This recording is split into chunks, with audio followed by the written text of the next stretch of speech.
Human beings turn red when they feel embarrassed, not just warm, not just flustered, visibly, uncontrollably red. You've felt it happen. Someone points out a mistake in front of a crowd, heat crawls up your neck, your face lights up like a warning sign, and here's the strange part, you can't stop it, you can't will it away. No other animal on earth does this. Dogs don't blush when they knock something over. Cats don't blush when they misjudge a jump and slam into a wall. Chimpanzees, your closest living relatives, share almost 99% of your DNA.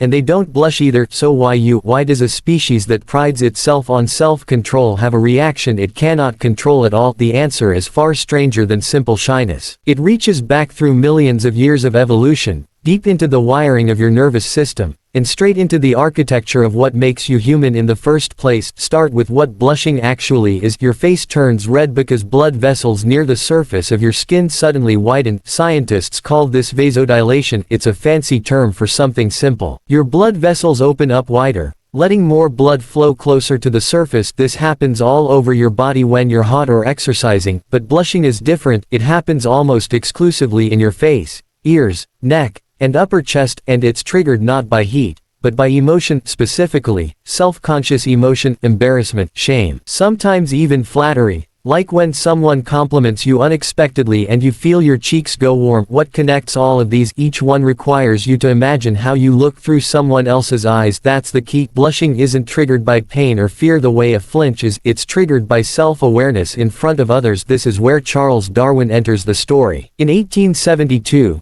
Darwin published a book most people have never heard of, called The Expression of the Emotions in Man and Animals. He called blushing the most peculiar and most human of all expressions. He wasn't exaggerating. Darwin spent years collecting reports from missionaries and travelers around the world, asking whether people in different cultures blushed. He found that they did. Every population he investigated showed the same reddening response tied to social embarrassment. Darwin concluded that blushing wasn't learned, it was universal, built into human biology itself. But Darwin didn't fully explain why evolution would produce something so seemingly useless. Why would a trait that broadcasts your embarrassment to everyone around you survive millions of years of natural selection? Shouldn't evolution favor hiding weakness, not announcing it? This puzzle sat mostly unanswered for over a century. Then, in the early 2000s, psychologist Decker Keltner at the University of California, Berkeley, proposed something that flipped the question on its head. What if blushing isn't a malfunction? What if it's a signal, a very specific, very useful signal, that other humans are biologically wired to trust? Keltner's research focused on what he called appeasement displays. In social animals,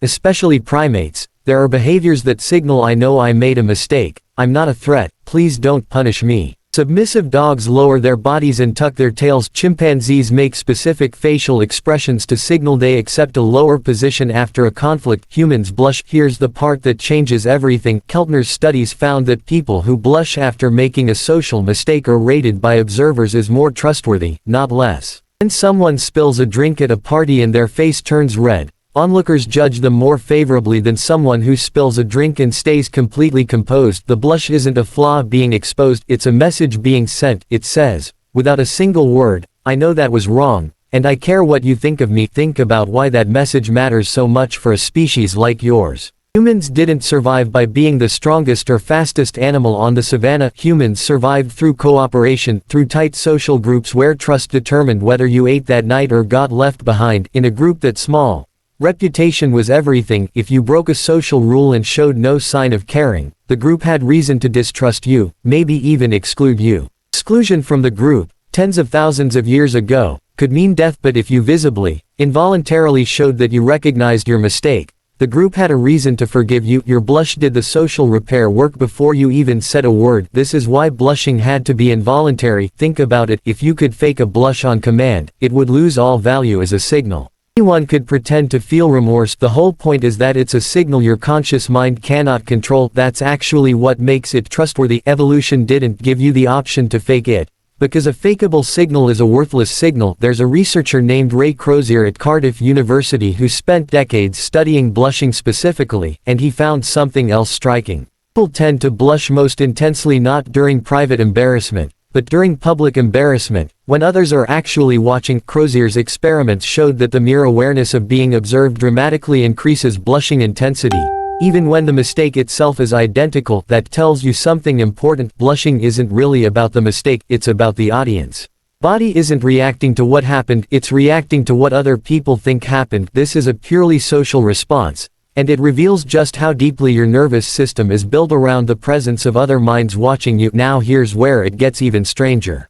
Researchers believe blushing may be tied to the development of what's called theory of mind, your ability to understand that other people have thoughts, beliefs, and judgments separate from your own. Young children don't blush the way adults do. The behavior tends to emerge around age 2 or 3. Right around the same time children start developing a clear sense of self versus others.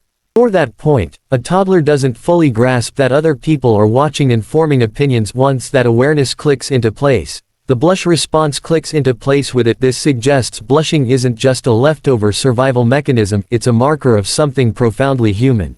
Capacity to see yourself as others see you, and to feel that judgment in your body before your mind even finishes processing it. Consider what this means about the design of your nervous system.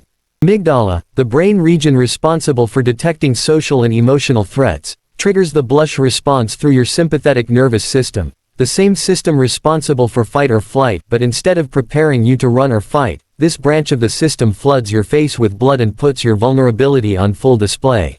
Evolution essentially hijacked your threat response system and repurposed it into a social white flag. That's an extraordinary thing for a nervous system to do. Most animals evolved threat responses to hide weakness, freeze in place, or flee from danger.